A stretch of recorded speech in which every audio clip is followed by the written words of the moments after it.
6 నెలల కాలంలోనే ప్రజల చేత ఈ ప్రభుత్వమా అనిపించుకుంటున్న ముఖ్యమంత్రి రేవంత్ రెడ్డి ప్రభుత్వం 6 నెలలు కూడా గడవలే. దేశ ప్రధానమంత్రి స్వయంగా వచ్చి ఇక్కడ డబులా ట్యాక్స్ వసూలు చేయబడుతుంది, బీ కేర్ఫుల్ బెటా అని చెప్పిండు. దేశ హోంమంత్రి గారు వచ్చి ఈ రాష్ట్రం 360 డిగ్రీస్ లో కేంద్ర ప్రభుత్వం వాచ్ చేస్తా ఉంది, డబులా ట్యాక్స్ వసూలు చేయబడుతుంది, 6 తారీఖే బాద్ బతాయింగే అని చెప్పిపోయాడు. అంటే అతి తక్కువ కాలంలో అతి ఎక్కువ వసూలు చేసే ముఖ్యమంత్రి ఎవరంటే రేవంత్ రెడ్డి తెచ్చిపోయింది. ఒక ట్యాక్స్ రేవంత్ రెడ్డి ట్యాక్స్, ఒక ట్యాక్స్ రాహుల్ గాంధీ ట్యాక్స్. 2500 రూపాయలు ఇస్తా అని చెప్పిండా, ఇచ్చిండా? 2000 పెన్షన్ జాబులు 4000 ఇస్తా అని చెప్పిండా? 4000 జాబులు 6000 రూపాయలు పెన్షన్ ఇస్తా అని చెప్పిండా?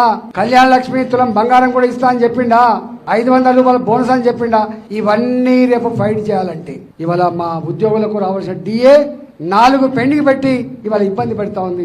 అలాంటి వాటి మీద మాట్లాడాలంటే నా నిరుద్యోగ యువతకి 4000 రూపాయల వృత్తి ఇస్తా అని చెప్పి ఏ మాట అయితే ఇచ్చిండో గల్లా పట్టి రేపు అడగాలంటే, ఇవన్నీ సమస్యల పరిష్కారం కావాలంటే రేపు మన అభ్యర్థి 40 ఏళ్ళ అనుభవం ఉన్న అభ్యర్థి, ప్రజలతో ఉండే అభ్యర్థి రేపు శాసన మండలికి పంపించాల్సిన అక్కడ ఉంది. కాబట్టి ఇవాళ ప్రేమేందర్ రెడ్డి గారిది మొట్టమొదటి పేరు, దాని మీద 1వ నంబర్ మీద 1వ గీత గీసి మనం నిండు మనసుతో ఆశ్రయించమని చెప్పి మీరందరూ కూడా పట్టభద్రులు విజ్ఞప్తి చేస్తూ రేపు 27వ తారీఖు వరకు మీ ఓట్లన్నీ పట్టభద్రుల ఓట్లన్నీ ఎక్కువ హైదరాబాద్ ఉంటాయి కాబట్టి అడ్డలు దొరకబట్టి ఆ ఓట్లను వేయించడంలో ప్రేమేందర్ రెడ్డి గారిని గెలిపించడంలో వరంగల్, ఖమ్మం, నల్లగొండ పట్టభద్రుల బీజేపీ అభ్యర్థిగా శ్రీ గుజ్జుల ప్రేమేందర్ రెడ్డి గారికి మీ మొదటి ప్రాధాన్యత ఓటును వేసి గెలిపించండి.